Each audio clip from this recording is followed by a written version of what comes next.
We're in Picking Company in Bucyrus, Ohio, and this is a copper kettle factory. The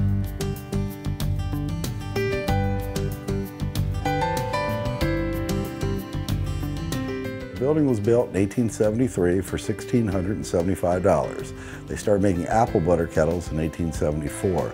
So we've been making apple butter kettles in this building for 139 years. Nobody in Ohio made apple butter kettles in the 1800s, so the only place you could get them was Lancaster, Pennsylvania. There was a German-Dutch settlement there, and they made the copper kettles. So the Pickings had a hardware store, and they wanted to sell the apple butter kettles. My father started working for the family at the hardware store, and then he decided that he liked the copper kettle idea better than the hardware. And so he moved his interest into this builder and to this activity here.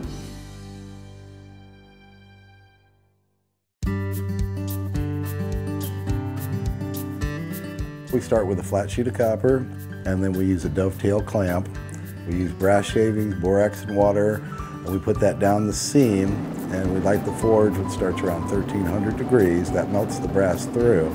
And then we hammer that. We're the only company left in the United States that hammers the whole kettle, and it's called planishing there. And the planishing hardens it, it brightens it, and we make timpani shells for most of the major orchestras in the United States. And being hard copper, it gives them a deeper bass tone. There's no other place in the United States that does it this way. So if you want to learn, you have to come here, and you have to be an apprentice. Start you out a little bit at a time, and it takes around 6 months to a year to learn the whole craft. But you're not a coppersmith until you can start with a piece of copper and work it all the way through and make a kettle. Then you become a coppersmith.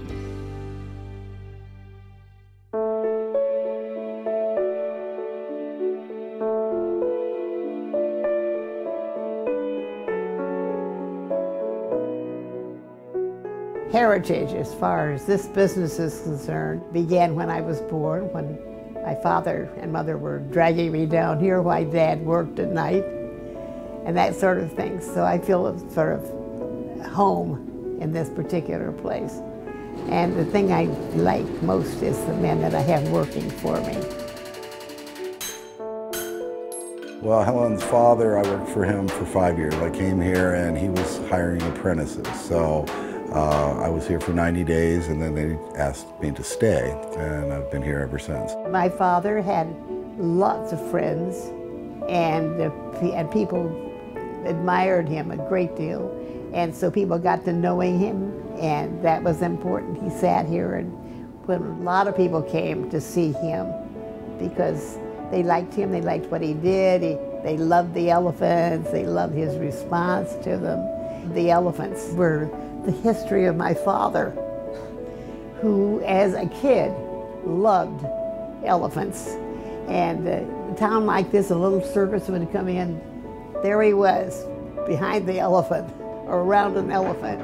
And then he just got so when as he got older, he would seek out circuses that had an elephant, and then he would give the circus owner some money, and he would ride the elephant during one of the parades around the circus tent.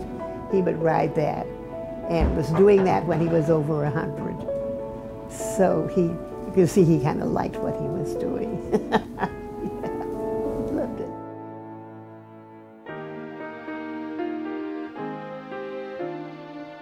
This is part of a lost art, and if this goes out of business, then there'll be something missing. The candy companies won't have the copper kettles there, and the tradition will die there. So if we keep people interested in it, we can keep this craft going for generations to see all the time.